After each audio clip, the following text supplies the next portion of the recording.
Welcome to this latest edition of the Ril Dil Podcast on this 25th of March 2019. I'm your host, Ril Gerald Quinn, discussing the world of sports and pop culture. As always, we are streaming live here on my YouTube channel. Certainly, you can check us out there. You can check us out live or even after the broadcast is completed.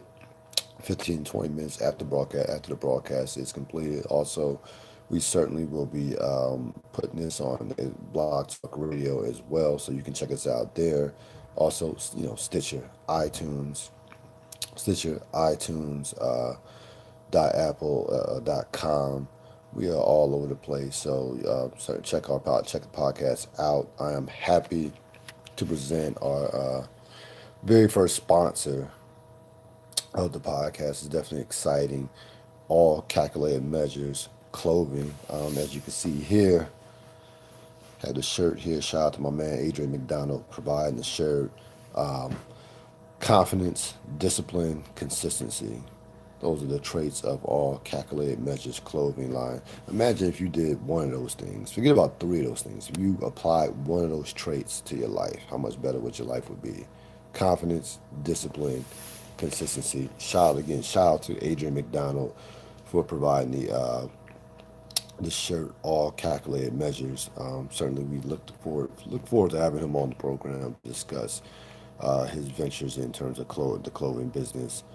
We're going to begin though with the NCAA tournament, a really a chalk, not too many upsets to say the least. You had the top 12 seeds advancing for the first time since 2009.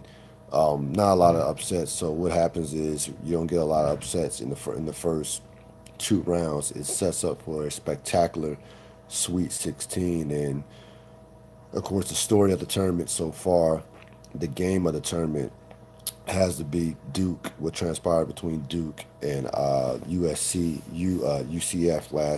yesterday evening, as Duke almost went out to a UCF team that was really deserved to win the game. I mean, UCF had that game dead to rights, up forward with the ball.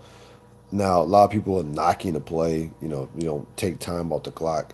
I had no problem with the play in terms of going for the lob. You gotta catch. I mean, catch the ball. I mean, Dawkins had been spectacular over the course of the game, with the 32 points. Made every big shot known to man. He just couldn't catch the ball clean. Would have been an easy dunk. It was a perfect pass off the alley oop. That would have put them up six with about, let's say, a minute and 50 seconds left. So I had no problem with them being aggressive, going for a 6 point lead. More than likely, they're up six. Duke was struggling to score at that point. More than likely, the game probably would have been over. With that being said, he misses the alley oop. Duke comes back, hits a three, and from there on, it was it was anybody's basketball game. UCF had numerous opportunities to win this game, and like I said, they should have won this game. Box out, missed box out on the free throw. You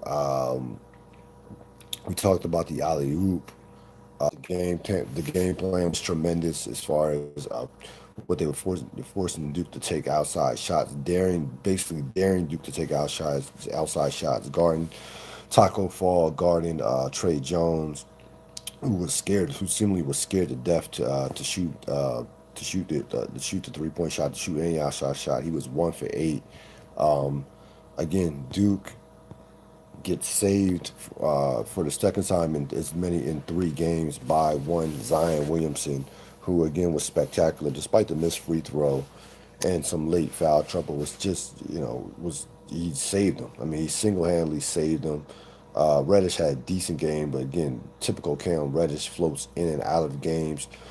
This was Zion Williamson. I mean, he had 32 of their 77 points. He made every big play. The near 3 point play, made some big threes. Got Taco Fall out of the game, which really changed the complexion of the game. When Fall goes out, you know Fall, who had a nice game offensively and defensively, but when Fall goes out, they more than likely they would not have gotten that offensive rebound had Fall been in the game. So again, Duke, it's about surviving and advancing. You win by, it's not how you win, not by certainly not about a margin of victory you win. You just want to just get through this first weekend. We've seen a number of number one teams trip up in the Sweet 16, excuse me, in the second round over the course of NCAA tournament history, and certainly Duke is fortunate, to say the least, to be in the Sweet 16. I thought UCF fought valiantly over the course of that game. They were down number a couple of times where it looked like Duke was about to apply a knockout blow, especially at the end of the second half, going to the end of the first half, going to the second half. Duke is up by 8. UCF comes out, closes the gap, then Duke pushes to win the game. I mean, there's no two ways about it. They really deserved to win that game, but just came up short. A couple of plays here, a couple of plays there. I don't want to hear about the officiating down the stretch. And again, this is coming from somebody who hates Duke with a passion. Um, the Zion Williamson offensive foul that could have been called offensive foul is those offensive fouls can go either way. I thought it was somewhat of a flop before he got to Taco Fall, before he fouled out Taco Fall. The free throw where it was apparently a hook and hold on R.J. Barrett. You heard some people complain about R.J. Barrett pushing the defender to get the offensive rebound. I didn't see it in real time. Again, we can go back and do these plays and replaying the game or watching them on our DVR slow motion all we want, but in real time, these are plays that I just didn't recognize. These are plays that I just didn't see for the most part. Even the Zion so-called offensive foul was a judgment call. We know offensive fouls are judgment calls. A lot of times it wasn't to me a clear and decisive offensive foul. And again, I was rooting for UCF. I mean, I had Duke in my bracket going a long way, but here you're talking about somebody who roots for North Carolina, so there's no love for Duke whatsoever. So look, it was a great game. It was a classic ending. The officials in that spot officials don't want to have any decisions in a game like that. They don't want us to be talking about what call they did not, what calls that they made to cost the team a game. Officials, for the most part, let the teams play. They could have fouled. Taco Fall could have fouled out a couple minutes earlier. He clearly fouled Williamson. Fouled Williamson a couple times where he could have picked up fouls. So I didn't have any problem with the officiating whatsoever. UCF had numerous occasions, numerous opportunities to win this basketball game. Again, up 4. This is the possession that Johnny Dawkins is going to be seeing in his sleep for the better part of the offseason. Up 4 with the ball, alley oop, a clean catch. You're up, be a clean catch and a dunk. You're up by 6 with about a minute and 50 seconds left. That is a possession that Dawkins will be thinking about forever, because to me Duke was absolutely on the ropes. Duke was ready to get knocked out. At that point, they were struggling making shots. Outside Zion Williamson, nobody was really generating offense at that point in the game. Even Barrett wasn't generating offense up until the putback that he had. To put Duke ahead by for the final 77-76. So again, I don't want to hear about the officials. The officials, to me, had no bearing on this game whatsoever. It was Williamson was in foul trouble. You knew Fall was going to be in foul trouble over the course. It was, you knew he was going to foul out of this game. There was just no two ways about it. I thought for the most part he played well. His presence was felt, and give UCF a lot of credit. They did what they had to do. They did everything but win the game. I mean, they really fought hard. Dawkins was arguably, outside of Williamson, the best player on the floor. He was definitely the number one shot maker as far as some of the shots that he was hitting. Every big shot. He hit a big 3 at 6. Duke. It looked like Duke was about to run away midway through the second half at 66. They were up 66-59. He hits a three to cut it to four. That was a big shot and really turned the game in the favor of UCF at that point. So he made every big play, every big shot, except the putback layup, which somehow did not go in. I thought the layup. Well, I shouldn't say layup, but I thought the shot by the point guard, was going to go in. Allen off the glass. That looked like that was going to go into me, and I definitely thought that the putback by uh, by Aubrey by Aubrey Dawkins was certainly going to go in as well. So with all that being said, Duke advances to the Sweet 16. You have five ACC teams going to the Sweet 16. You have four SEC teams. So you have nine out of the 16 teams are from two conferences. Again, this is a stacked Sweet 16 to say the least. You have some great matchups, some great two versus three matchups, some great one versus four matchups, and it should set up for a tremendous weekend, tremendous Thursday through Sunday of basketball. The lowest seed remaining is Oregon, which is a dangerous team. I had Oregon going far in one of my brackets, so Oregon is certainly a dangerous team. Somebody that could be to be reckoned with.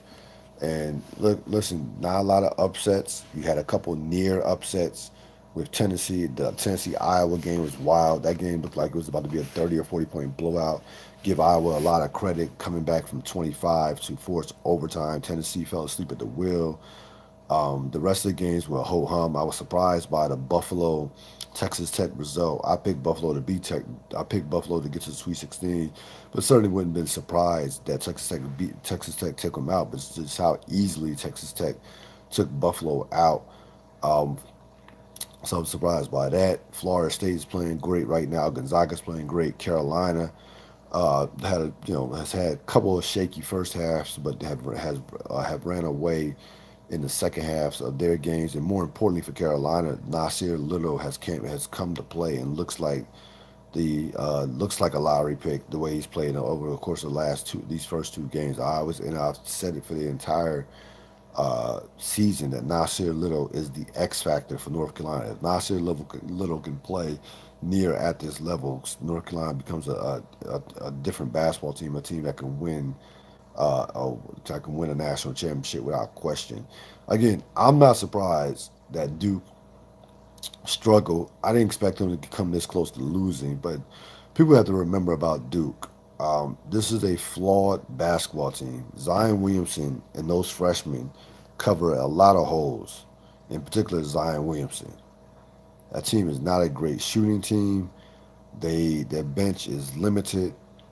Um, you can listen. All it takes is one night for a team to go out there and knock down 12 threes, and for Duke to go say 3 for 15 from 3 point range, and they could be out the tournament.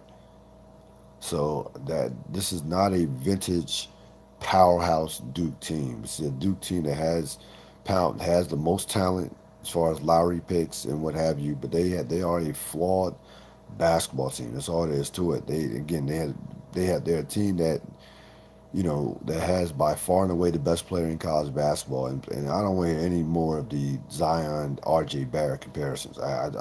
First of all, I can't take anything seriously that's said by somebody that's from Toronto or from Canada in regards to the opinion of those two players. It's just not. It's just their opinion just makes no sense when it comes to judging those two players and comparing those two players. There's absolutely zero comparison between Zion Williamson and R.J. Barrett. Zion Williamson has saved Duke over the last two of the last three games. He saved them against Carolina. He saved them against Carolina in the ACC semifinal, and he saved them yesterday evening against UCF. And again, thing that you're impressed with Williamson. Again, people look at his offensive repertoire, his jumping ability, the athleticism. But again, there are moments even when he looks like he's struggling, he does not lose patience. He does not. He lets the game come to him, and he explode. He has periods of explosion to where he'll run off 8 to 10 points, and before you know it, he has 20 or 25 points. So he is a poised, player who, again, looks like the smartest player on the court many times. And again, he made another spectacular pass to Trey Jones once again off the bounce that led to a layup. Made a similar pass in the Florida State game in the ACC championship. So again, this guy is a generational player. I mean, that's all there's to it. He could be the difference in the tournament. He could be why he's going. If Duke wins the championship, it's going to be because of Zion Williamson. He's going to. It looks like he's going to have to carry them there. If you're a Duke fan, you have to be a little concerned that if he has a not so much a mediocre game, because I don't see that happen. I don't see him having a mediocre game. But if he has instead of 30, if he has 20 and 8, what does Duke look like in that type of game? Duke is going to have enough. They're going to have at least if they make it to a championship game, they're going to have at least two more tough games. I mean, I can see the Michigan State game is going to be a war. I think it's going to be them against Michigan State, and whoever they certainly one of those two Final Four games is going to be a war. So they're going to if they do win this championship, it will be well earned, without question. So again, it should be a great Sweet 16. You have nine teams out of two conferences in terms of the ACC and SEC. I give Virginia Tech also a lot of credit. They got off to a slow start against Liberty, came back, had a big second half. So they will play Duke for the they'll play Duke again. Now they beat Duke at home, but again that was without Zion Williamson, and that they were in Virginia Tech without their point guard as well. So we'll see what happens in that matchup. With that matchup on come Thursday or come Friday. I think that game is on Friday. But again, if you're a fan of the NCAA tournament, you might be disappointed about the lack of upsets, but it should be a big time Sweet 16 coming up. Just getting started here on this latest edition of the Real Deal Podcast. Again, this podcast is sponsored by ACM, All Calculated Measures Clothing. Shout out to Adrian McDonald. Confidence, discipline, consistency. That is the mantra of all calculated measures. You can see the shirt here. You can see that right here, all calculated measures. And it's certainly more to come. More to come over the course of our podcast. We are definitely happy and to have this to have this collaboration with this black owned business in terms of t-shirts, sweatshirts, and what have you. And look forward to speaking with Adrian McDonald about the business and what have you. As far as the NBA goes, you have the Celtics again sputtering, and again, if you're the Celtics, you probably want to sit Al Horford for the rest of the season and get him ready for the playoffs. He's not healthy right now. Kyrie complaining after a game. What's new with that? Be surprised at this point if I'd be shocked if he resigns with Boston next season. And you have a team now that looks like a team that is going to be one of these underachieving teams with a lot of talent whose chemistry is just shot. The Celtics, I don't believe in the Celtics having this on and off switch. I think the Celtics will struggle to get out the first round regardless of who they play. Right now, it's looking like it's going to be Celtics Pacers.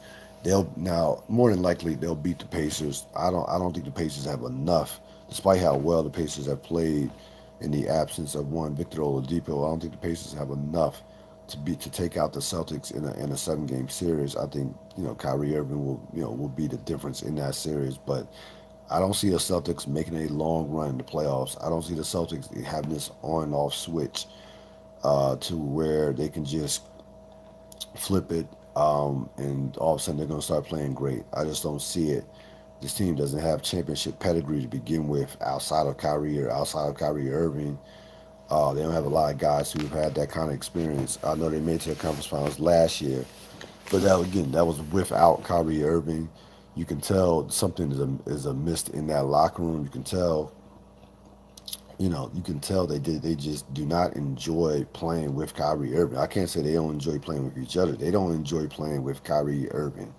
Despite how well he's played, the energy that he gives off to that team, has sucked the life out of that team. And to me, they don't have strong enough leadership to offset the negative energy that Kyrie Irving gives off, and has given off constantly throughout the course of this season. So I don't expect the Celtics to make a big run. Even when they get Horford back again, I would rest Horford for the foreseeable future, up until the playoffs start. They're not, you don't gain anything. I don't think it's a big deal having home court advantage against Indiana. I think they can win a game seven in Indiana, if it gets to a game seven.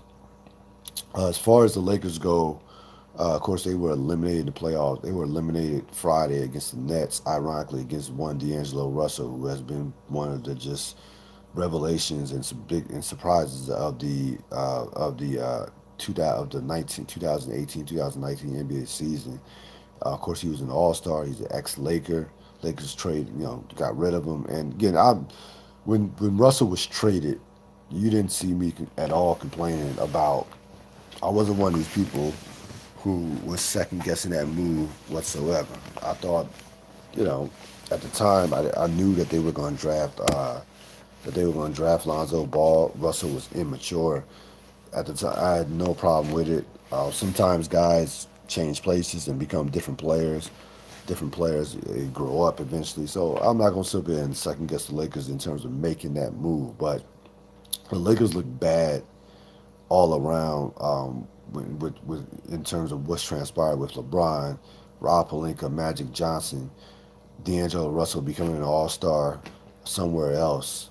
Um, the Anthony Davis situation, it has been a disaster with the Lakers, ever since LeBron pulled his grown muscle on Christmas Day and they had that 27 point victory against Golden State. It seems like that was 5 years ago.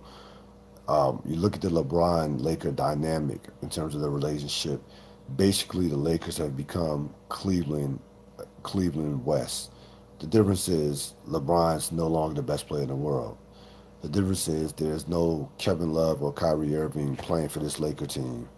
The difference is the Western Conference is much stronger from top to bottom than the Eastern Conference was, say, last year, and over the course of the Cleveland years with LeBron the second time around.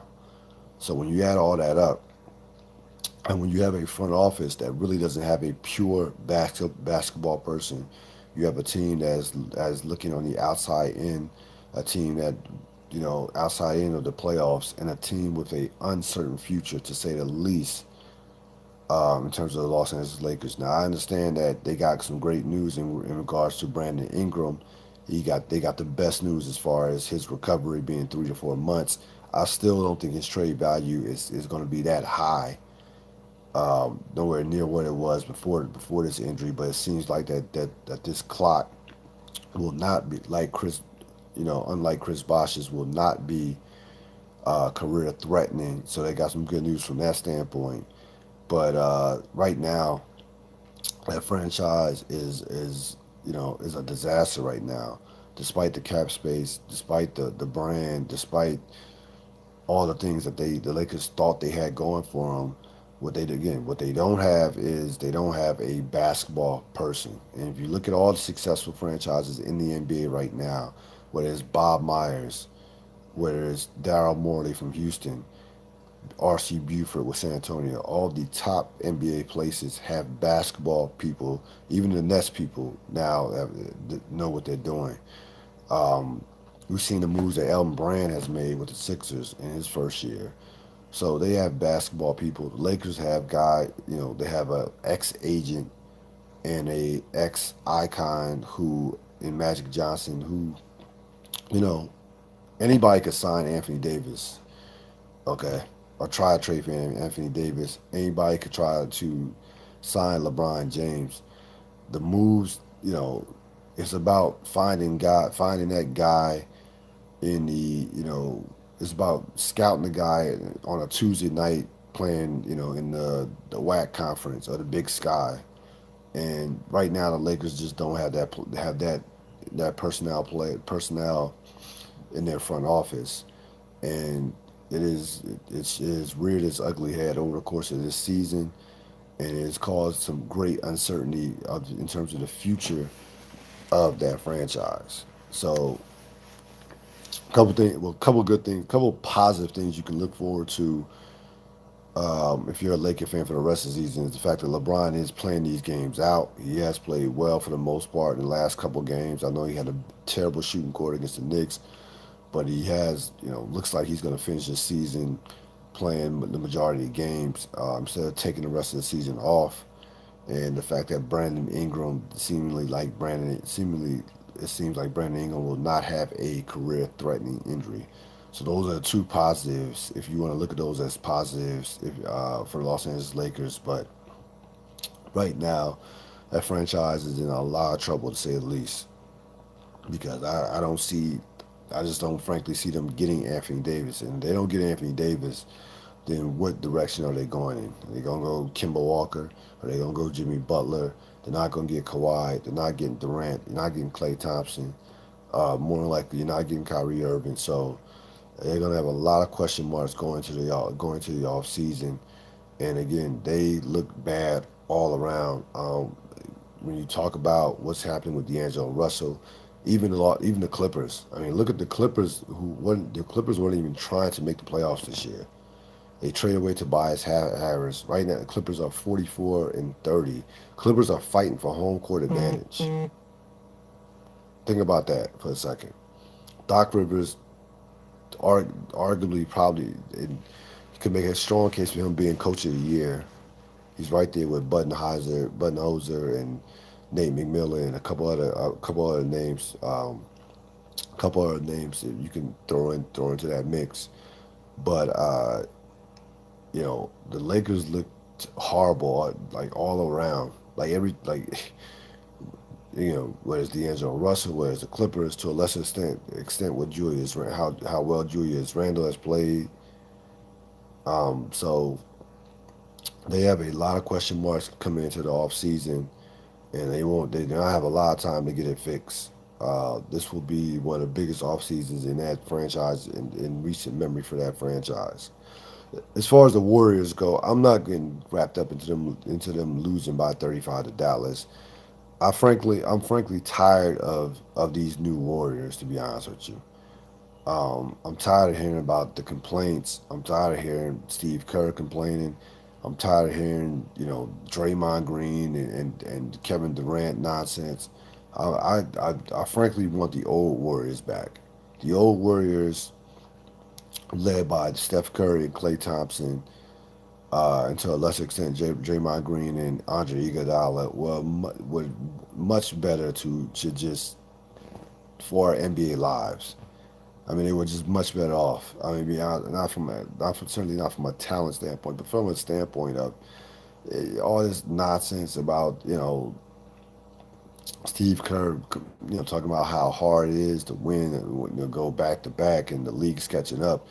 The Draymond, having Kevin Durant only take six shots in a game. Now again, in the game that they won, in the game he had 11 assists, but it's just always something going on with the Warriors now, outside of it, you know, outside of basketball, and forecasting what their future's going to look like. I like the old Warriors.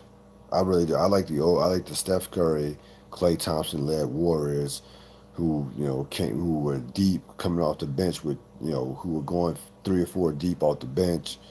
That Warrior team was much easier to root for. That Warrior team was much didn't have all this extra stuff minus outside Draymond Green's nonsense that we were talking about. We're talking about Steve Kerr complaining. We're talking about Kevin Durant's basketball happiness. We're not talking enough about Steph Curry having an MVP caliber season. We're not talking enough about Klay Thompson, who is having an All NBA caliber season.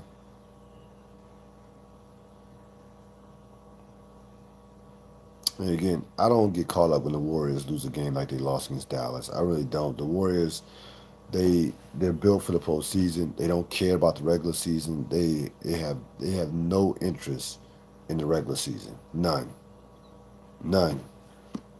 So I don't get caught up in what the Warriors do over the course of the regular season. To me, it means absolutely nothing. If they are healthy going into the playoffs, they are the team to beat without question. They are the not odds-on favorite. They are the prohibited favorites to win a third, to win another championship, a third straight, fourth in 5 years.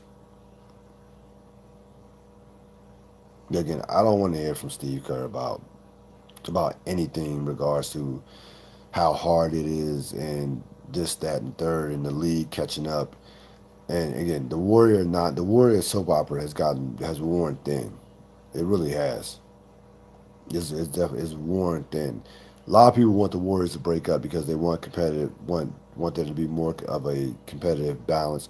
I almost want them to break up so that I just don't have to hear about their complaining game in and game out, or after every loss there to be some, there'd be some finger pointing, or what's wrong, or hearing about what's wrong with the Warriors night in and night out, especially after losses. I don't want to hear about. I'm tired of hearing about that. So again, they're still the team to beat. Whether they get home court advantage or not, to me it doesn't matter. It doesn't matter. Like whether or not they have home court advantage, Denver needs it. Golden State does not.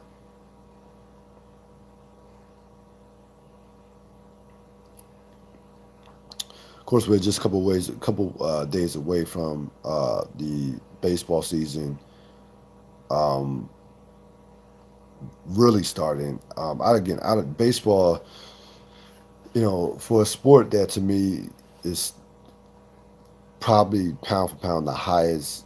Again, I know a lot of people don't have interest because of so many games and because of so many teams.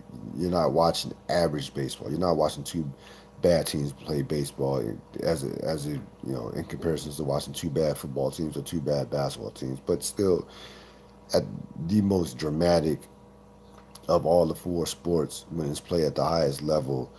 But as far as marketing, as far as doing things in terms of the best interest of the sport is from a marketing standpoint. Baseball does some of the dumbest stuff that you can imagine. To start the season last week, to me, absolutely made zero sense. There were people who didn't even know that the season was starting.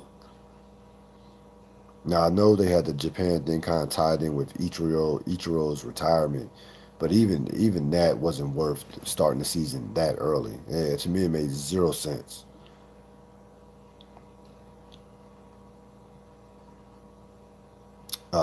So I think baseball, you just gotta be smarter. I mean, start the season on a. To me, it'll make.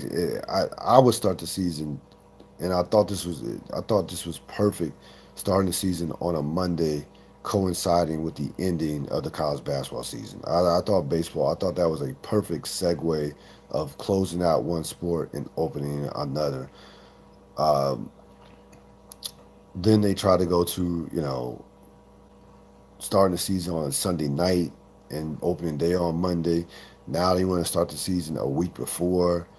Um, I just don't know what they baseball just does not have a clue how to market their sport. And there's a reason why you can have a player who just signed for $430 million who could walk through a grocery store and not even be recognized in terms of Mike Trout.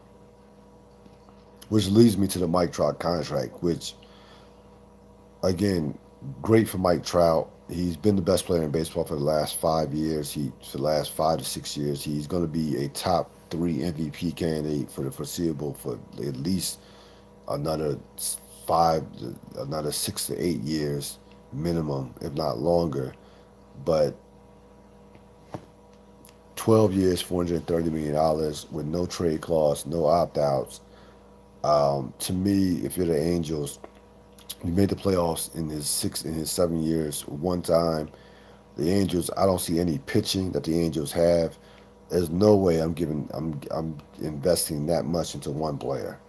This is completely different from the Phillies contract with Bryce Harper. 25 million versus 35 million is a big difference. You can get, you know, with that $10 million extra left over, you can get a quality player. You can get a couple quality players You can get somebody in the bullpen as well as a utility player for $10 million.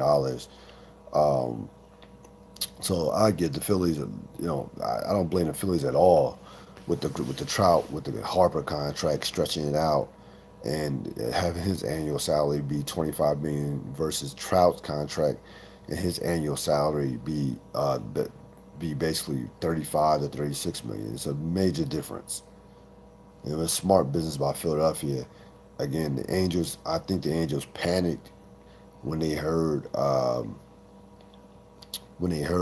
Bryce Harper talk about basically recruiting Trout for 2020. I definitely think that was kind of a. I know this thing might have been in the works, but I definitely think that was somewhat of a factor in Mike Trout in the Angels signing Mike Trout that fast, signing Mike Trout that fast, and signing Mike Trout to this record extension.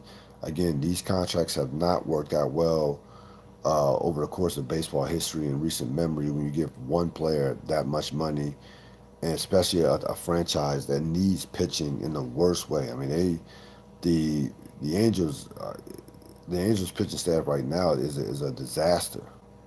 I mean, outside of Otani, that pitching you don't trust any of their pitchers right now.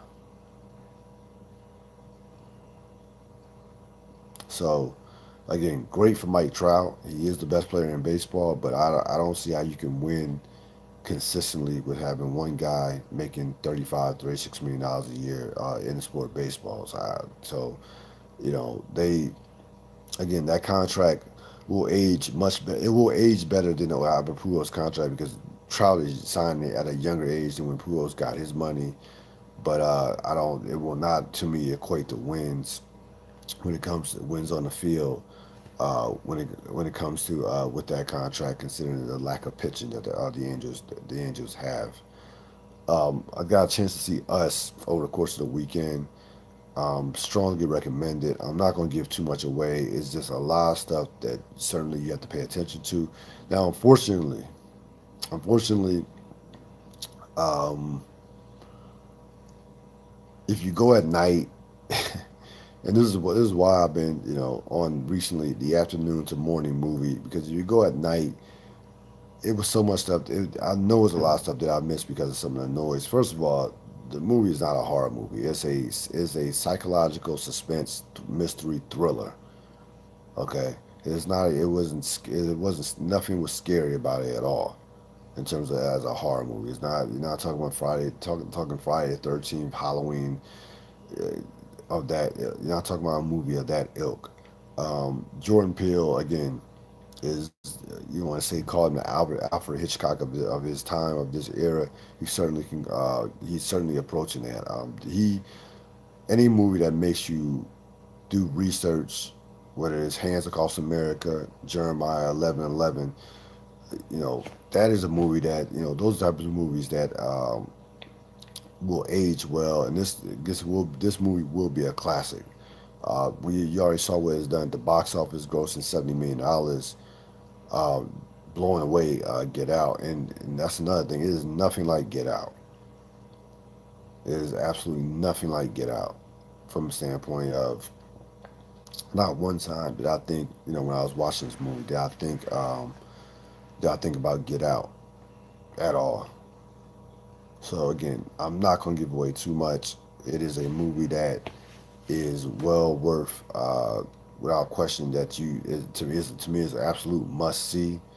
To me, there are a lot of things that you know that this movie. I believe you have to see it twice. I'm probably gonna go see it again, but I think this is the type of movie that you have to see twice because there's so much stuff. There were so many layers to it. There were so many nuggets and jewels that just um, that could have been easily missed if you were amongst the crowd that was yelling, you know, run every other scene or I mean something like again the movie was not scary at all. But again, I enjoyed the movie a lot. I think Jordan Peele is a obviously is a superstar director, and you're going to see him, and he's reached that rarefied era of if you see a movie or hear about a movie that's directed by him, it's become a must see. He's on that level as a director, without question. So I strongly recommend it. I was not gonna go see it a couple weeks back, but I said, let me check this out. Let me see, if he can follow up, Get Out, with another hit, and he certainly was there. That certainly was the case. Real Deal Podcast. 34 minutes after the 10 o'clock hour. Again, of course, we are sponsored by ACM, all calculated measures. Shout out to Adrian McDonald for providing the clothing. He had a couple retirements in the world of sports with Ichiro and Rob Gronkowski, two guys that will be Hall of Fame, that will be without question Hall of Famers. Ichiro was 45 years old, so it was only a matter of time. One of the great contact hitters of all time, a guy who came to the major league at the age of 27 and instantly made an impact, winning MVP as a rookie, and amazingly had over 3,000 hits. Uh, Played 19 years. First of all, retiring was able to play 19 years despite coming in late at the age of 27, and had 10 years, over 200 hits. Was a all around great player. Only thing Ichiro did not do was hit with power, but he did, as far as, 10-time Gold Gloves, had an above average arm. Again, one of the great contact hitters of this generation, this or any generation. Always put the ball in play. Was a you know was a spectacular, when he was at the top of when he was at his best, was a legit top 5, top 10 player in all of baseball. And again, this is a guy who came into the major leagues and was immediately Rookie of the Year and immediately MVP his first full season back in 2001 on that CL team that won like 104. I think they won like 114 games in the regular season, and ended up losing to the Yankees in the ALCS. But that he was a spectacular player and was I think without question a Hall of Famer, borderline all time great. He's borderline. The only thing that kept him from being all time great was the lack of power that he had, but he did everything else. Rob Gronkowski, of course, no surprise to me, retires from New England.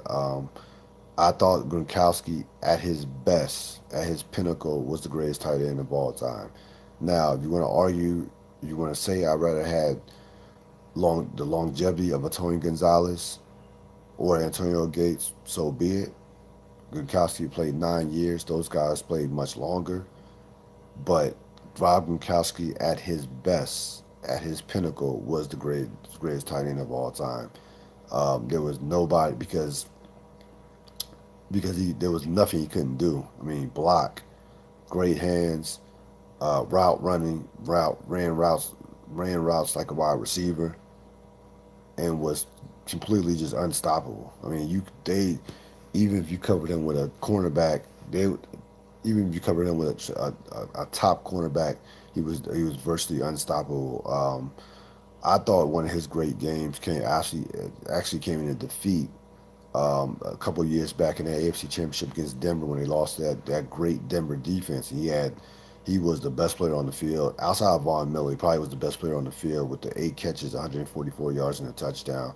In a game where yards were hard to come by, in a game where Tom Brady got his brains beat in, Gronkowski to me was just a man amongst boys. And again, I don't have any problem with somebody calling Tony Gonzalez all around the greatest tight end. And as far as, like, you probably would take Tony Gonzalez's career in terms of numbers and longevity over Gronkowski, a combination of longevity with the numbers.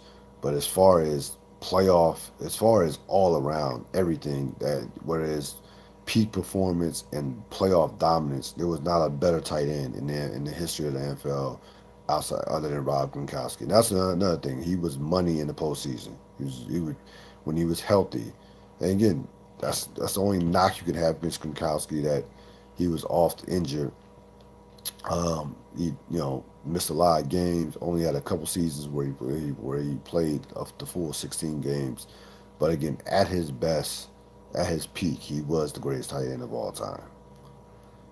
That's going to wrap it up for this latest edition of the Real Deal Podcast. I'm your Surreal Gerald Quinn. As always, This is the Real Deal Podcast with no apologies. Thanks for listening.